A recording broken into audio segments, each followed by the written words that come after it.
Greetings all. I apologize for the intense glare on the films behind me. But I am Mapache, filling in for ReelRat. He's feeling a little under the weather, and if you can tell, I have a little bit of the allergies myself. But anyway, this is the May drive-in double feature quadrilogy. 2 films for each week that will double feature on Saturday nights. So, without further ado, let me just adjust this. Now, without further ado, let's get into it. First week of May, in this hypothetical drive-in theater, we have, starting with Alejandro Jodorowsky, Sangre. Now, if you have not seen a Jodorowsky film, such as El Topo, The Holy Mountain, what else? Fondo y Lis, you're in for something interesting. Sangre was my first foray into the director. Very surreal director. This film is something hard to explain. It's carnival based. You see a lot of the streets of Mexico at night, and it's got an ending that will make you go ee. Sangre, great drive-in feature.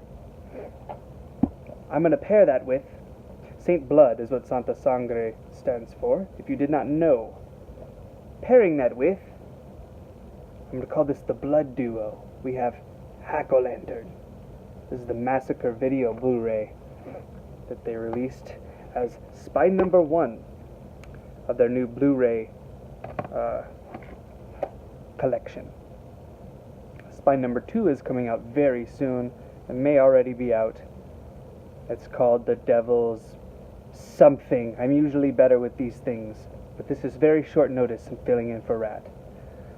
Jack-O-Lantern. There's power in the blood. Actor named High Pike plays an insane, angry grandpa. It's true. And as you can see, there's people in masks. There's people with axes in their faces. It's a blast. It's a perfect Halloween feature. Watch it. And, per recommendation, it will be paired with Sangre. Moving on to week 2.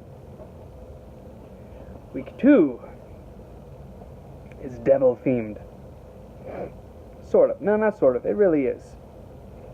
Kicking it off that Saturday night, you bring your honey in your car, you pull up for some devil's rain. Look at this beautiful slipcover. Look at that. You just look at that. Severin puts out the best freaking packaging. Between them and Vinegar Syndrome, you know, we're done for. Too good. Devil's Rain stars William Shatner, Ernest Borgnine. There's even a cameo by John Travolta, though you probably won't recognize him. This is a crazy one. This has you start with a main character. 15-20 minutes into the film, you get a new main character. There's I think, who is it? Anton LaVey? Or is it the other Satan guy? Anton LaVey is actually in this also. Which is crazy. Crazy Satanist Anton LaVey in this film. And I assume, yeah, he worked as technical advisor, so they get a lot of the details correct when it comes to the satanic rituals and things. So, very interesting film. A lot of melting faces. Ernest Borgnine transforming into the devil and then melting. I suggest you check it out. Pairs Oh, and the year on this is, I think 1975. See that? 1975. And it's a smooth, quick 86 minutes. Moving on from that to the second film of the night, The Devil Rides Out. This is one of my favorite horror films of all time. It is definitely my favorite Hammer horror film, featuring Christopher Lee. It is his best role in my opinion also, and he was young here, although I think he's always been old, kinda.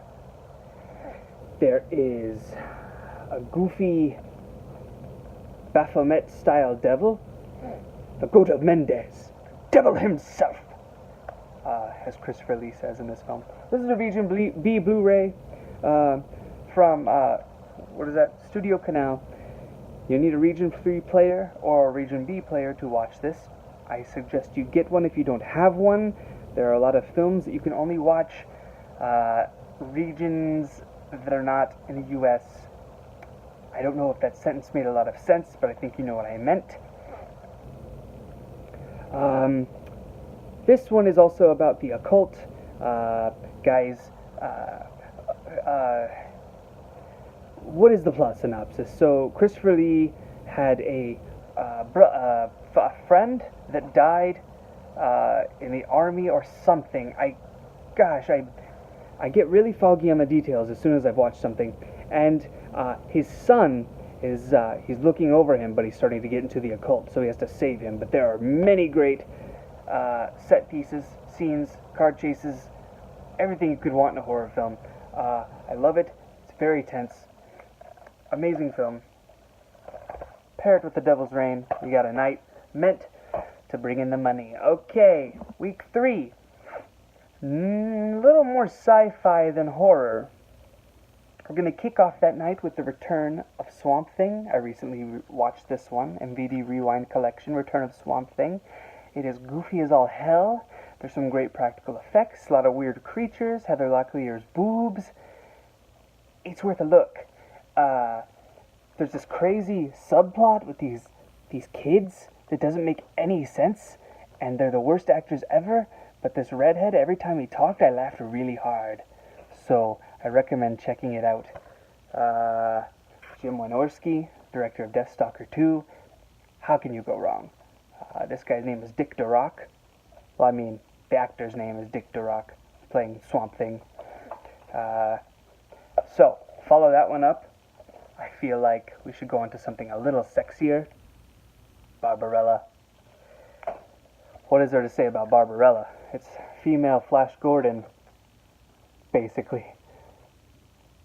Look at that. Beautiful. And Jane Fonda. Oh, Jane Fonda. There she is. That's all I'm going to say about it. I love this movie. I once tattooed myself while watching this movie. It is a good time. Final week, since this video is going a little long for my liking, we're going to kick it off with the surreal, quiet Black Moon. I don't know what else to say about this. Let me think. There's some adolescents, maybe young adults, wandering a countryside, come upon a house, a cottage. There's food everywhere, but there doesn't seem to be anyone inhabiting it. Then there's a unicorn, and it's Louis Malle, I don't know how to pronounce his name, meets Lewis Carroll, as described on the Blu-ray. Bizarre and bewitching trip down the rabbit hole. After skirting the horrors of a mysterious war being waged in the countryside, beautiful young Lily takes refuge in a remote farmhouse where she becomes embroiled in the surreal domestic life of an extremely unconventional family. Evocatively shot by cinematographer Sven Nykvist, Black Moon is a Freudian tale of adolescent sexuality set in a post-apocalyptic world of shifting identities and talking animals. Experimental daydream. This is a fun, sexual sort of film. Follow that up with another surreal, trippy time with A Field in England. As the night progresses, Throw this movie in, well, it gets hypnotic and trippy, and everyone should lose their damn minds for a night filled of fun. This has been Mapache on behalf of ReelRat's, and this has been May's Drive-In Double Features. Please, below, everybody does this, but please leave suggestions, comments, critiques. Kill me down there, I don't care. And I will see you next week, or maybe not. Hopefully Rat will be back. Okay? Alright, thank you. Oh, and check out thebasementonahill.com, please. That is the crux of all of this, and that is where this comes from. And if you do not check it out, you're doing me no good. So please, thebasementonahill.com. Read the articles. It's fun. It's good.